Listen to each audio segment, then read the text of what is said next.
Well, well, well. Look what the cat has puked up. Should we say that? Can we say that? I believe we can say that. Alright, because I'm sure you can say to yourself, oh my god, if Vince is doing a video, I can't believe he's doing a video. And where have you been? I'm sure you're thinking to yourself, hey, I know it's been a long time. It's good to have you back. You talk about games, you talk about sports, but that's not what we're going to talk about today. Let's talk about something that's important because as you can probably see, the weatherman on my face, it's been a rough few months, I have to say. Just a little bit. Just a little rough. No, I won't say just a little. Just a lot rough. But the fact is that I'm here. I'm here to talk about something that's very, and I mean extremely important. And I'm sure you already see it in the header. We're going to talk about the Joker movie. Now, with that said, before I start with this movie, I want to let you know that I am going to be breaking this down into multiple categories, alright? So you will get a number of short videos. Yeah, I know me. Short videos, right? Me, short videos. Right? Yeah, right. I know. You don't get short videos from me. But I want to break this down to show you how important this movie, as far as I'm concerned, Oscar-worthy performances. This movie shines such a spotlight on so many issues that I feel as though it's going ignored. So for all these people who are talking about mental health, that I keep seeing on Twitter, and all these writers who talk about how Joker's nothing about white supremacy and blah, blah, blah. Man, please. That has nothing to do with it. Let's get down to this. So the first subject we will talk about in this movie, and I will say this, for those who know me, you talk to me on Twitter or whatever, you know there are three things that I have that is in steady rotation right now, okay? Punisher, you know I watch it all the time, seasons 1 and 2. Avengers Endgame, right? I watch that all the time. And also now, the Joker. I have seen Joker maybe 10 times now, alright? And it's not a joke. It's not a joke as far as I'm concerned. So, the way I see it, the discussions that we have on Twitter, and I've talked to a couple people, me and Ren just got finished talking about this. There's a number of factors that you need to dive into on this, because it's not just it shines a spotlight on so many issues. But the first thing we're going to talk about in today's video, all right, in the first part 1 of the Joker video, is mental illness, all right, and we need to talk about this. I think that Joaquin Phoenix, brilliant actor, what he did with this role. I know a lot of people like to argue about Heath Ledger's role as opposed to Joaquin Phoenix. Personally, I'm not going to put the two together. I'm not going to. All right? There are some similarities. There are some things that people have caught that are the same, but it doesn't matter. I don't care. The fact that it does shine a spotlight on mental illness is a real thing. You have to understand that there are people out there with anxieties that sometimes they can't go to, say, a sporting event. They can't be on a bus. Some can't even leave their room because of the anxiety, the crushing anxiety that they have. So they have to take these type of medications. If you notice in the movie, Joaquin Phoenix does a brilliant portrayal of using the laugh in so many different layers, in so many different factors. You can tell, for example, when he's on the bus and he's trying to make a child laugh, and then the mother turns to him and says, "Why don't you leave my son alone?" And you can tell, you can see, he's hurt. He's hurt from that. That rejection, that abandonment. You have to understand, this movie has so much to it, which that will be another thing that we will talk about in the future, okay? You have to understand, it hurt him so much that the only way he knows how to, that outlet is to laugh. Is to laugh. He's crying on the inside, but he's laughing. And that's it's a powerful statement. It is. I feel the help that he needed in the movie, he didn't get any. And if you notice, this is really a state issue thing. You gotta think. Look, Arthur Fleck was on 7 different medications. All right. This is not the type of Arthur Fleck or anybody else with any type of mental illness that says, I don't need help, I'll figure it out myself, I don't care. No, this is him going to get help. He is going to a therapist. They give him 7 different medications, and they keep asking him the same fucking questions over and over and over, and he calls him on it. He calls him on it. He said, "What is with you? Every time I come here, you ask me the same questions. How are you having these? How are you feeling? What are your thoughts? He said, I tell you, every day I have negative thoughts all the time. Every breathing second of the day, I have negative thoughts. And the doctor just looks at him like, and that's pretty much what it was. So he was trying to, and she said, "Well, do you have a diary that you write your stuff out on?" And he's like, "Yes." You know what I mean? He's like, "I was starting as a diary, but then it started turning into a joke book," and that was another way for him to get out his emotions. That's what it is. So it's not just jokes, just off-handle jokes or off-color jokes or people who think that they're offensive jokes. It's how he's feeling inside because that's those negative thoughts are there, and he doesn't know how to progress it, to harness that. It's almost like it's an outlet. That's what it is for him. It's an outlet. So to be on 7 different medications and still have these type of thoughts and not have a person of the state, mind you, someone who's supposed to be helping you, a therapist, not care is absolutely insane. And this happens a lot. Do not think that it doesn't. There are people out there that go from therapist to therapist to therapist because they feel they're not a right fit. All right? Until you find that one therapist. This happens a lot. Let me say now that he knows that the medicine isn't helping him. 7 different medications, and he still feels horrible. So he asks, as you know, his therapist, "Can I up my medication? Can we up the medication?" Because he doesn't know what else to do. And then she says, "Well, the state just cut our funding.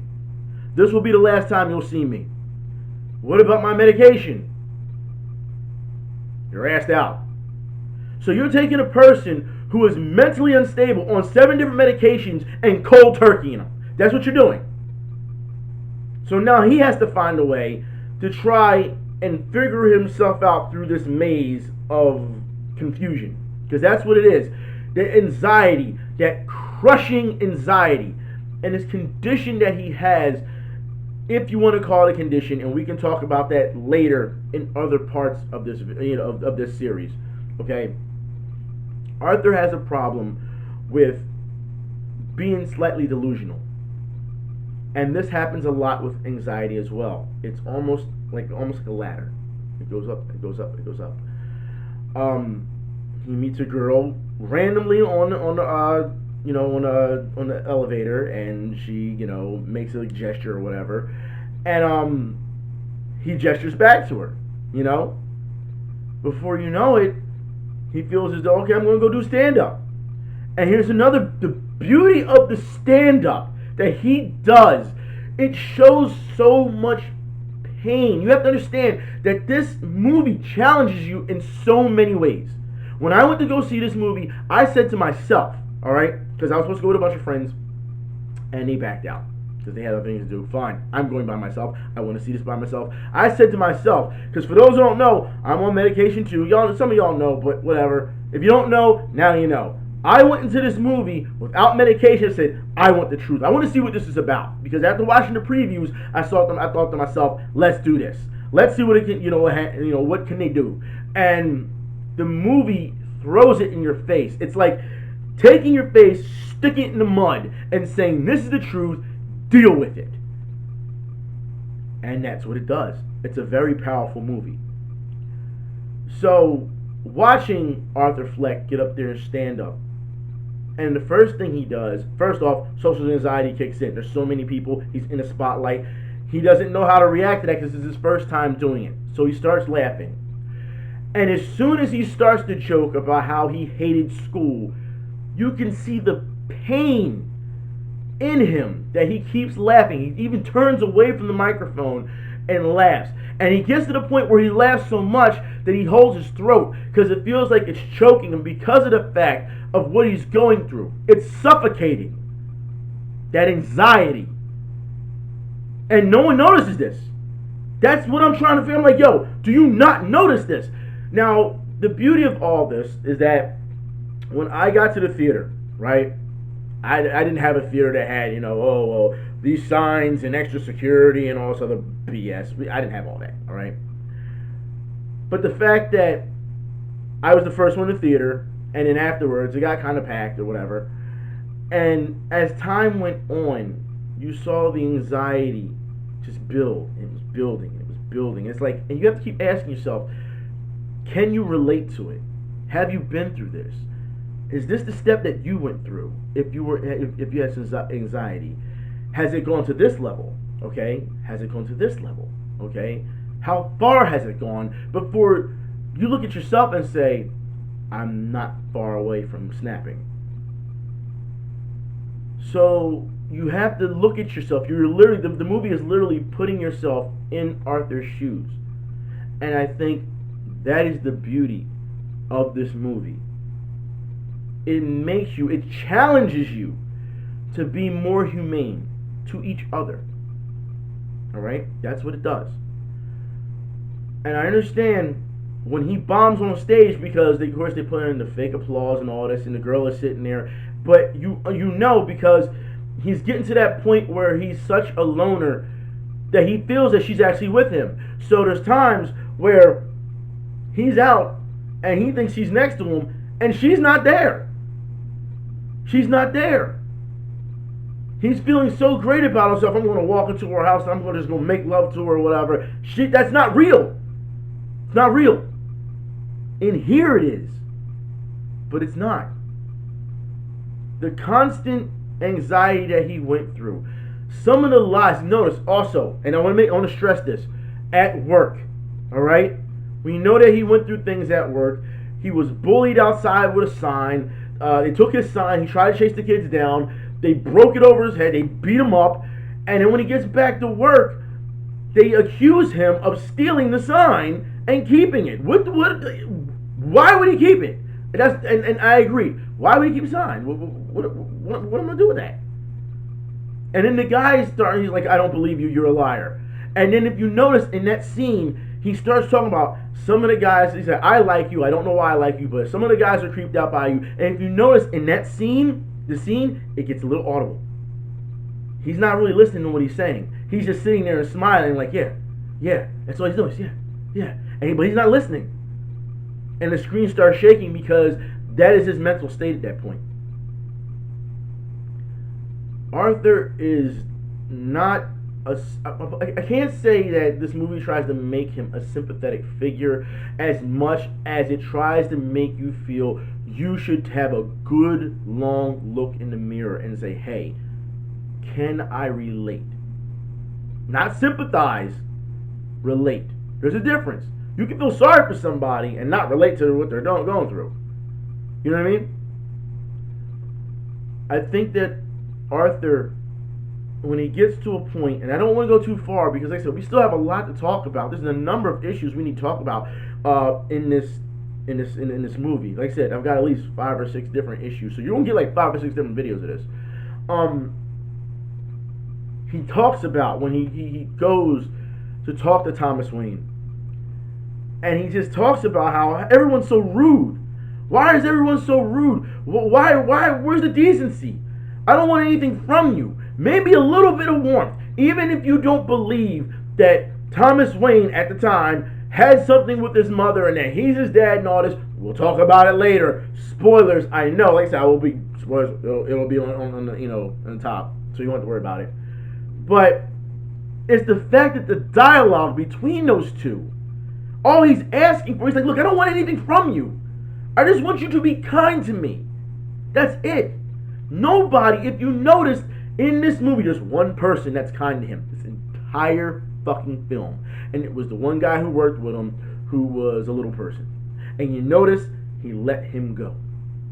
Every person that is somewhat murdered in this film, in Arthur's eyes, because how awful people are, deserved it. That's his justification. When he finds out about his life, it's not a tragedy anymore to him. It's a joke. His life, he's saying his life is comedy because he feels his life has been one big joke. He has been lied to. He has been abused, and we will talk about that in another video. All right. He has been thrown into the ground, abandoned, and that's the thing. Like I said, those are the big three things that I watch when it comes to movies like this. And like I said, in rotation, I watch Punisher, I watch Avengers Endgame, and now Joker. Why? They all had the same theme: loss and abandonment. I don't want to touch on the other two movies just yet. I'd rather stick with just Joker first and finish this out. But I want you to understand that only an individual can take but so much before they lose it. 7 different medications, not helping. The state cutting funding, not helping. Going to Arkham and getting the papers to see the truth of everything. That was the turning point. But every person that he encountered, they were so rude. They were so mean. And it was uncalled for. And for the media to come out and say this is about white supremacy, or this is about Trump, or this is about... It has nothing to do with this. For people who keep talking about mental illness and how we need to help people, and hashtag mental illness day, or hashtag mental illness week, blah, blah, blah, you are proving that you're full of shit. This movie forces you. It puts it right in your face. And listen, even in the end, I don't want to give away the end. We will talk about that later. But the dialogue at the end talks about, and that's the part I will talk about, this dialogue, this small dialogue, about how you have the elite versus the poor. And if I was on the street dying, you just walk right fucking by me. But if somebody important says something and cries about something, oh, here we go, hands across America, we have to care about them. But fuck the other guy who's just laying on the ground. I agree with that. Because I see that every day. Every day. You can see a bum on the street, laying there. People walk right by him. Not giving a fuck. I guarantee you right now, Kim Kardashian, if something happened, or was it, well, not too long ago, was it, her sister just bought a new Bugatti or whatever, and people made a big deal out of it. What about the guy that's on the fucking street? Now, I can't tell people how to spend their money, of course, but you get what I'm saying. That's the entire point. Anxiety disorders, conditions, these are things that need to be handled carefully. And here's the thing. Sometimes a therapist doesn't help. Sometimes a medication doesn't help. You may have to go to group therapy and meet people who are just like you. You may have to go and reach out to a friend who knows what you're going through, or a friend who's at least supportive of what you're doing, of your condition. Sometimes it takes a person to lean on. Not everybody can do this on their own. That's one facet I wanted to talk about today. And I feel like I was all over the place with this, but it's been so long. Hell, I couldn't even remember how to turn on the record button, to be honest. All right? But I definitely feel this is something I want to talk about. I'm letting you guys and girls know now. I'm available to do all these talks on the Joker. Like I said, I've seen it like 10 times. I'm going to watch it again. Like I said, but this is one of those movies that should not be taken for granted. It shouldn't be. Yeah, it's called Joker, but it's not a joke.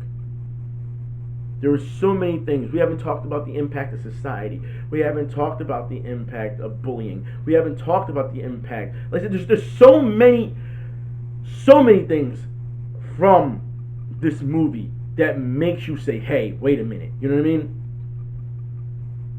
But even people in the theater, I noticed that when movie was going on and Arthur was going through all this stuff, a lot of those people did not care. They were sitting not caring at all. And when Arthur starts calling people, awful, that's when you start looking around and you're like, wait a minute, this guy's on his fucking cell phone. He's not even paying attention to the fucking movie. He's on his cell phone. That's an awful person right there. Because an important message is being said. This guy's munching on popcorn, but not even leaning on. Like, let me tell you something, right? The anxiety got so bad at one point when Arthur finds out about his mother, right, in Arkham. I swear to God, hand to God, all right, hand to God. This girl who was sitting next to me, because it was her boyfriend on the side, and she sat next to me. She turned and cried and leaned on me. And I'm like, yo, your boyfriend's right there, but okay, whatever. What's your boyfriend doing? Eating up the popcorn, not giving a fuck. Doesn't care. It goes to show you who's paying attention, what this movie is about, who's taking this seriously. No, it puts a spotlight on anxiety. Like I said, one fact, this is part one. It puts a spotlight on anxiety, on depression. It puts a spotlight, crushing depression, crushing anxiety. The way that he conveyed himself, the way he walked, the way there's certain mannerisms. If you've never been through anxiety, and I'll give you a good example, all right? He's watching Mary's show, right? And they play his clip on TV. And you see, no, I'm sorry. I don't think it's. I think it's when Thomas Wayne called everyone clowns. Sorry, when Thomas Wayne called everyone clowns. Arthur put his hands back like this, and you can see him trying to breathe because he can barely breathe, but his legs are shaking. He's filling up. He's filling up. It's coming. You can see it. That anxiety. It's coming. It's starting to happen, and it's not anger because it's a triggering mechanism. That's what it is. I could be wrong about that. Maybe it was the part with Arthur, but we'll talk about that in another video. There are so many mannerisms in this movie that Joaquin Phoenix gets right, that if you can't relate to it, you should at least look up it and see exactly how people react. And that's the scary part of this, because this movie, and I'm telling you, I'm saying this now, all right, for those, look, there's people who have said this, media has said, the movie Joker is dangerous. Yes, it's dangerous, but not for the reason they say it is. They think, oh, a bunch of white males are going to go out and start shooting up the place. No, it's dangerous because those who have conditions, if they don't have somebody to support them, or if they don't take their medication before going to see that movie, they're going to end up having a panic attack. That's what's going to end up happening. That's why it's dangerous, because it's so surreal that people can relate to it. That, look, by the time I was done in that theater, because I watched the credits, I waited till it ended, period. I was the only person still in there. I wasn't thinking it was going to be like a Marvel thing where it was like, oh, you're going to get an ending scene. I didn't care.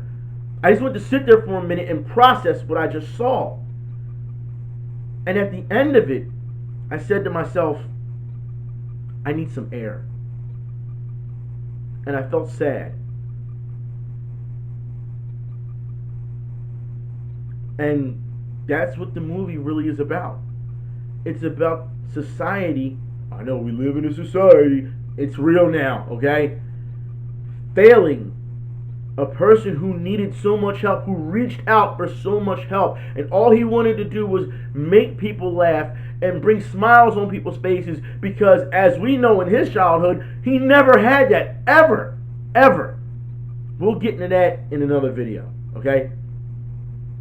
But the fact that Arthur went as far as he did is not the in his mind, it's a justification. We know as individuals it was wrong. But, and you have to also understand, I go through coffee like Arthur goes through cigarettes. I'm sorry, I just do. But I just want you to understand at this point that this movie, if you haven't seen this movie, please see it. I know I spoiled a lot in this one, and like I said, every video I do for this, I will be giving you spoilers. This movie is very important. There's a lot of things I didn't even touch on because, like I said, I want to try and make it short so we can touch on it. Like I said, anytime y'all want to stream about this and have a round talk discussion, we can break this shit down for everything it is. But there are multiple topics that can be talked to about this. And as far as I'm concerned, this movie was excellent. I don't care what the media says. I don't care if they think that, oh, it's just it's going to cause violence. It's going to cause no. It's there's no upheaval. All right. This is reality. They took reality and threw it in your face. And if you can't relate to that, I'm going to say exactly what Joker said at the end about putting yourself in someone else's shoes. You got people constantly screaming and yelling at each other. Do you know how it feels to be out there right now, Maury? Do you ever leave your studio, Maury? And that's what it was. So when I see those writers write this bullshit about Joker, it tells me again, they live in their bubble. They're not out there in the real world. They don't see that. They're living in their studios. And they're typing bullshit to try and trash a movie that raises, let's say it puts a spotlight on so many social issues. So many. The movie is very important. To be honest, I don't think that we're going to get another movie like this. I know a lot of people like to say that this is this generation's Taxi Driver or this generation's Clockwork Orange or whatever. I don't care how you want to compare it. I think the movie stands on its own merits, and I will continue to keep watching this movie. This is one of those movies where you should self-reflect. You should look at it. You should. The entire point of the movie is to put yourself in Arthur's shoes. That's the entire point. And see what he goes through, the pain that he goes through. You can tell the different versions of laughing that he's going through. He laughs when he's nervous. He laughs when he's hurt. He laughs just to laugh, just to say, hey, maybe today will be a better day. But then there's times he will admit, I had a bad day. He admits it. It's a very sad movie at the end of all this. It is. It's very sad. But it's up to you, the audience, to understand exactly what's going on, scene for scene. This is art. This is not just some popcorn flick movie and everything. This is art. If you cannot appreciate what is going on with that, and here's another thing I see a lot of people talk about, well, the canon of things, he touches, he goes to the Wayne Manor, he sees Bruce, and, by the time Bruce becomes Batman, he's going to be 60, 70 years old. No one cares. No one cares about that. That's not what this is about. This movie is not about canon. It's not. It's about the social issues that go on in this man's life that has turned him into what he is. Some would call him a monster. What he did, others will hail him as a hero. You see that at the end. Either way, this is part one of the Joker. If you have any questions, please reach out to me. I talk about this. I have no problem talking about this all the time. I feel it's a very healthy discussion about mental illness, depression, and a number of other things that I feel people in real life go through. And I just want to say a big thank you to everyone who worked on this film. Joaquin Phoenix did such an amazing job. The director got a great performance out of him. I don't understand how you don't give this guy an Oscar for it. But then again, you gave Heath Ledger an Oscar. But you think they're two different takes on the character. I think if Hollywood does not give him a nod for this, that it's going to be a cult hit regardless. But to not give him any type of credit for this, that's sad. That's very sad. Because this is about as real as it gets. Anyways, I'm done part one. I'm hoping that you watch this. And I'm hoping you understand just how important this movie is. Go see it, please. I'll talk to y'all later. Y'all be safe. We'll do part two soon. Talk to you then. I'm out.